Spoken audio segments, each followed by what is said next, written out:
BJP से हमारे साथ शाहनवाज हुसैन साहब जुड़ रहे हैं, हमारे साथ कांग्रेस से पीएल पुनिया साहब हैं और चित्रा वाघ जी हमारे साथ एनसीपी से हैं। लेकिन सवाल मेरा शाहनवाज जी आपको, शिवसेना के बिना ही सरकार बन जाए, पहली कोशिश ये है, ये किरीट सोमैया साहब ने साफ संकेत दिए कि 135 विधायकों का समर्थन मिल चुका है और राज्यपाल के न्योते का इंतजार है, तो शिवसेना को विपक्ष में ही रखना चाहेंगे आप?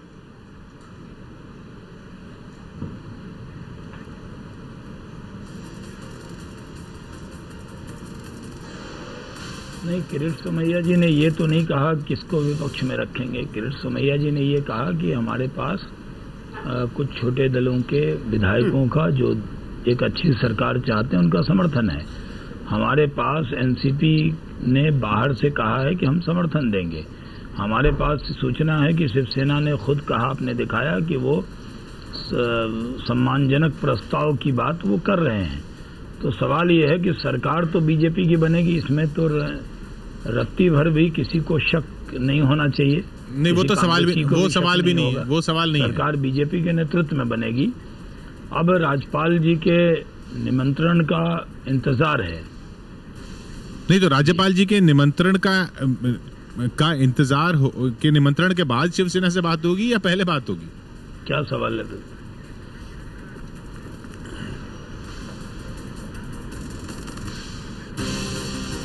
देखिए, सवाल ये है कि हम वहाँ जीतकर आए हैं और अभी राजनाथ सिंह जी वहाँ पर्यवेक्षक बन के गए हैं। पार्टी के लोगों से बात करेंगे, विधायकों से बात करेंगे, उसके बाद जिनके सहयोग की जरूरत पड़ेगी उनसे बात करेंगे। चित्रा जी, आपका सहयोग, आपकी पार्टी का सहयोग अभी तक ठुकरा तो नहीं रही है बीजेपी, बल्कि उस पर अभी कोई फैसला ही नहीं ले रही है। आप क्या चाहेंगी कि आप ही के सहयोग से बन जाए बीजेपी की सरकार सिर्फ, या शिवसेना साथ हो तब भी आपका सहयोग जारी रहेगा? महाराष्ट्र में एक स्थिर सरकार देने की हमारे पक्ष की भूमिका है और इसी भूमिका को सामने रखते हुए हमारे पार्टी ने जो है सपोर्ट किया हुआ है और वो भी हम सत्ता में शामिल नहीं हो गए। ये अनकंडीशनल सपोर्ट हम कर रहे हैं बीजेपी को, ताकि महाराष्ट्र में त्रिशंकु सरकार जो है यहाँ पे नहीं आए। जैसे कि आपने देखा कि किसी भी पार्टी को स्पष्ट बहुमत आज नहीं है और इसीलिए हम चाहते हैं कि महाराष्ट्र में स्थिर सरकार आए और इसीलिए हम बीजेपी को बाहर से सपोर्ट कर रहे हैं। चाहे शिवसेना साथ में हो तब भी करते रहेंगे? अभी हमारा सपोर्ट लेना है या नहीं लेना है या सेना को साथ में लेना है, ये तो अभी बीजेपी तय करेगी और उसके बाद जैसे वहां से उनका रिप्लाई आएगा वैसे हमारी यहाँ से जो भूमिका होगी वो हमारी पार्टी स्पष्ट करेगी। तो पुनिया साहब, एनसीपी ने वो रोल अख्तियार किया है जो आपने दिल्ली चुनावों के बाद किया था।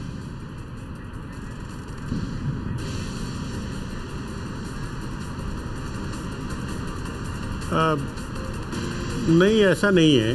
क्यों? हम लोगों ने तो स्पष्ट रूप से कहा, कोई छुपा हुआ बात नहीं थी। आज एनसीपी के ऊपर तो तरह तरह के सवाल उठाए जा रहे हैं। उस समय हमने कहा था कि हम आपको, पार्टी को समर्थन नहीं दे रहे हैं, बल्कि यहाँ की जनता को जो अपेक्षाएं हैं उसको हम समर्थन दे रहे हैं और वो समर्थन हमने दिया।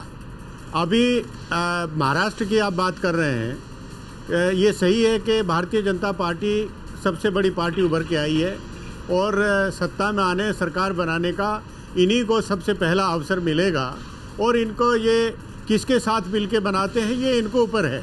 लेकिन मैं ये कहना चाहूँगा कि जो एनसीपी ने घोषणा की है, यूनिलेटरल एक तरफा घोषणा की है, वो बीजेपी का सबसे बड़ा मास्टर स्ट्रोक है। 121, 122, 23 सीट पाना इतना बड़ा महत्व नहीं रखता जितना ये है। एक तरफ इनके आने से, एनसीपी के आने से जो शिवसेना की मांग थी, तरह तरह की मांगे थी, उसके ऊपर अंकुश लगेगा और इससे स्पष्ट भी है, जो भारतीय जनता पार्टी इस कहा है कि हमने अभी उनसे कोई बात नहीं की है और शिवसेना की तरफ से कहा जा रहा है कि हमारे पास अगर उनका प्रस्ताव आएगा तो उस पर विचार करेंगे। और दूसरा, एनसीपी ने बगैर मांगे जो समर्थन दिया है, इससे भारतीय जनता पार्टी के ऊपर लांछन लगता कि आप जिनके ऊपर भ्रष्टाचार के आरोप लगा रहे थे, नरेंद्र मोदी जी कह रहे थे कि ये राष्ट्रवादी नहीं, ये भ्रष्टाचारवादी है, तो वो अपने आप समर्थन क्योंकि दे रहे हैं। और भारतीय जनता पार्टी की तरफ से कहा भी जा रहा है कि हमने उनसे समर्थन मांगा थोड़ी है। लेकिन आज अगर किरीट सोमैया जी 135 के बल पर सरकार बनाने की बात कर रहे हैं, तो उनके पीछे ताकत है, पुनिया साहब उनके पीछे ताकत है ये एनसीपी के समर्थन की। जी शाहनवाज जी, जवाब आपका। एनसीपी का समर्थन जो है मास्टर स्ट्रोक है आपका, चाहे जो रणनीति है जो भी हो, ये काम बहुत कर रही है शिवसेना के साथ नेगोशिएशन करने में। देखिए, पुनिया साहब को नरेंद्र मोदी जी ने चुनाव प्रचार में क्या कहा, ये पुनिया साहब को ज्यादा याद है। बीजेपी के प्रवक्ता के नाते हमें याद ज्यादा होना चाहिए। सोनिया जी ने क्या कहा उसको भी याद कीजिए। दूसरी बात, अभी बीजेपी से ज्यादा लांछन ये एनसीपी पे लगा रहे हैं कांग्रेस के जो भी प्रवक्ता आते हैं, जबकि खुद आम आदमी पार्टी इनके खिलाफ लड़ी थी और आम आदमी पार्टी को इन्होंने समर्थन दिया था, वो याद नहीं रहता। तीसरी बात, 135 अगर छोटे बड़े दल हमें साथ दे रहे हैं, और मैंने पहले कहा, जिम्मेदारी से कहा कि पहले पार्टी अपने विधायकों से, नेता से बात करेगी, फिर समर्थन की बात करेगी, सरकार बीजेपी के नेतृत्व में बनेगी, इस पर कोई प्रश्न तो है नहीं। लेकिन पुनिया साहब ने ये कहा कि 123 कुछ होता नहीं है, 123 कांग्रेस से 3 गुना होता है। नहीं, वो बड़ा आंकड़ा है। वो कह रहे हैं कि 123 से ज्यादा महत्व ये है कि आपको एनसीपी का समर्थन मिल रहा है। मेरा सवाल शाहनवाज जी, हमारे राष्ट्रीय अध्यक्ष अमित शाह जी रणनीति का बहुत बड़ा मेरा सवाल शाहनवाज जी है, आप ये कह रहे हैं कि जैसे क्या आप ये कह रहे हैं? बताइए किशोर जी, आप अपना सवाल कीजिए। किशोर जी, क्या आप ये कह रहे हैं कि जैसे कांग्रेस ने आम आदमी पार्टी को समर्थन दिया था, वही रिश्ता आपका एनसीपी के साथ है?